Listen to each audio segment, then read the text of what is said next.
Hare Krishna, bienvenidos a este video en el que vamos a hablar acerca de los niveles en la senda espiritual.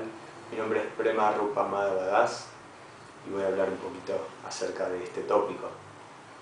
Bien, cuando hablamos de yoga nos referimos específicamente a esa palabra en sánscrito que tiene que ver con unión, vínculo. De ahí proviene la raíz de la palabra yoga, de yu, ¿no? Similarmente, cuando hablamos de religión, es una palabra de origen latín que tiene que ver con religare, volver a unir.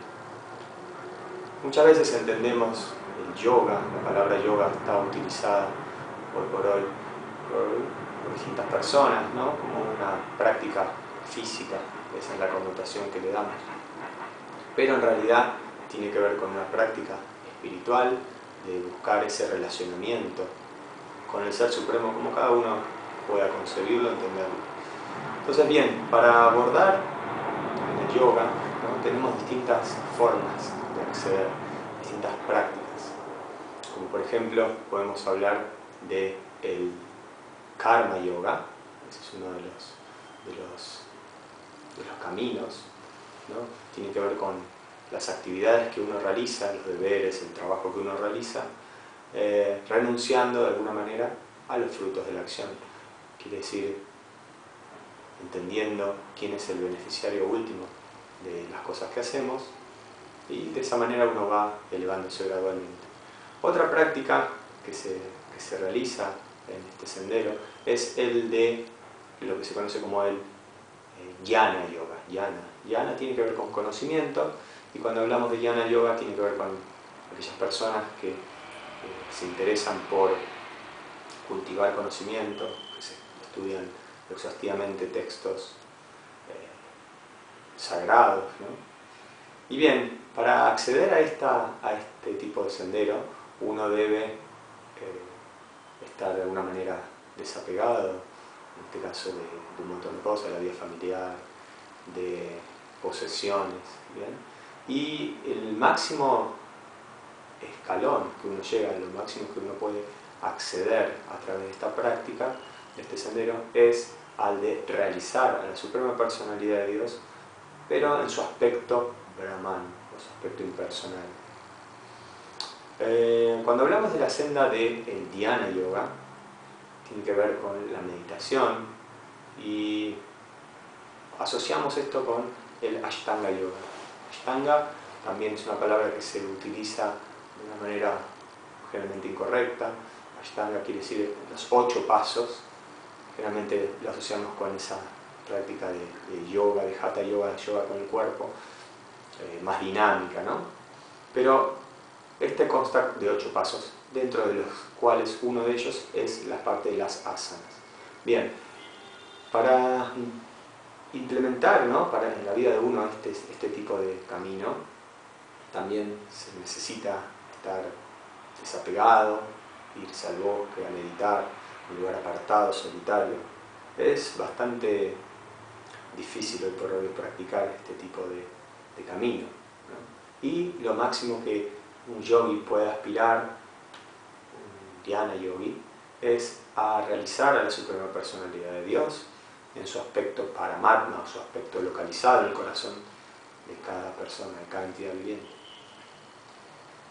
Por último, y es el tema que más vamos a explayarnos, encontramos la senda del Bhakti Yoga.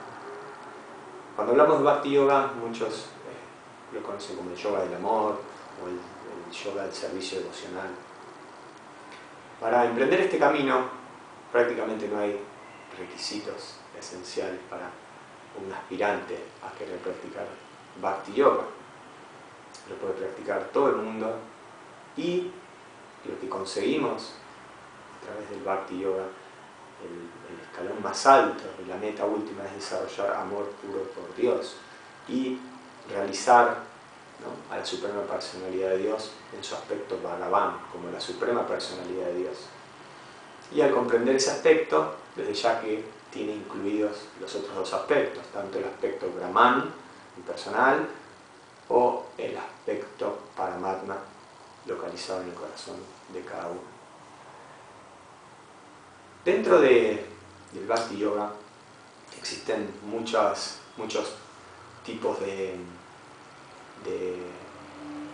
practicantes, ¿no? Y de etapas dentro del servicio devocional o del Bhakti Yoga. Podemos empezar hablando acerca de que existen 3 tipos de devotos o de personas divididos en 3 categorías que podemos decir los kanishtas, los madhyamas y los uttama adhikaris.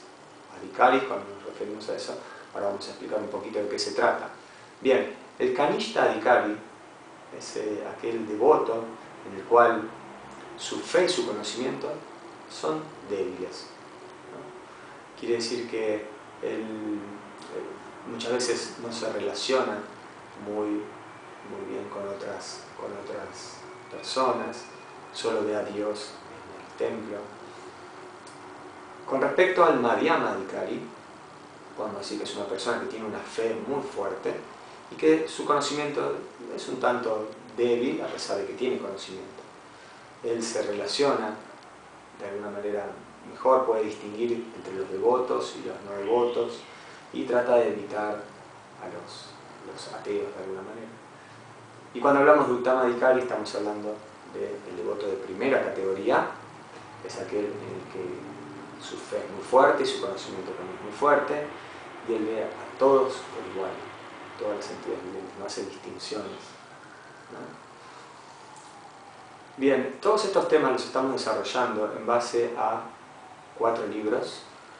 Es el Bhagavad Gita, el Néctar de la Devoción, el Sri Upanishad, el Upanishamrita.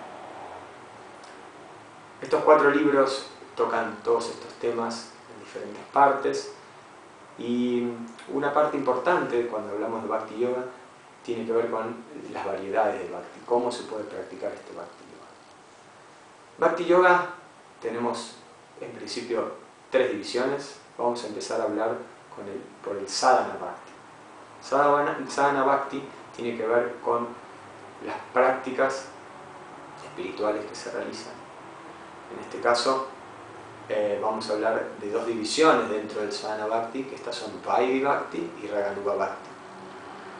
Vaidhi Bhakti podemos hablar de que es el servicio regulado, ¿no?, en la práctica, siguiendo las instrucciones, tanto sea del guru, del maestro y de las escrituras. El Raganuga Bhakti, en cambio, es el servicio devocional, pero de una forma espontánea y siguiendo los pasos de los Ragatmikas, o lo que podemos decir los devotos de Vrindavan, ¿no?, ese humor en particular. Luego está el Bhava Bhakti, que es el éxtasis. Podríamos decir que es el inicio del amor puro por Dios. Y Prema, que es la etapa más elevada y más avanzada, la culmine, es el amor puro por Dios. Eso es lo que podemos desarrollar y a lo que aspiramos a alcanzar. Dentro de todos estos procesos existen diferentes analogías dentro de las escrituras, en las que, por ejemplo, habla acerca de que los yogis se los asemeja así como si fuesen los Himalayas. Todos conocemos los Himalayas, son la cadena montañosa más grande que hay en el mundo. Y sin embargo, cuando hablamos de los Bhakti Yogis, decimos que estos son los Everest, ¿no?, el monte Everest. Esa es una analogía muy linda para comparar, para ver cómo el Bhakti Yogi es el que se destaca, el más elevado de todos. Otra distinción muy interesante que Prabhupada habla en las analogías es acerca de cómo uno puede o bien regar la raíz o bien buscar la raíz, ¿no? Nosotros, en el caso del Bhakti Yoga, lo que proponemos y practicamos es justamente regar la raíz, más que esa búsqueda que tienen muchas veces la filosofía con la que se conoce con el nombre de Sankhya, ¿no?, buscar cuál es la causa y demás. Si bien dentro del Bhakti Yoga también tenemos esa parte en la que nos esforzamos por entender y por comprender esos aspectos de la verdad absoluta y nos cuestionamos, pero nuestra meta última es relacionarnos con placer al Ser Supremo, Sri Krishna. Bien, este es un panorama general acerca de los niveles en la senda espiritual.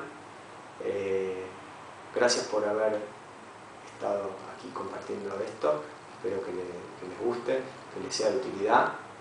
Hare Krishna. Gracias.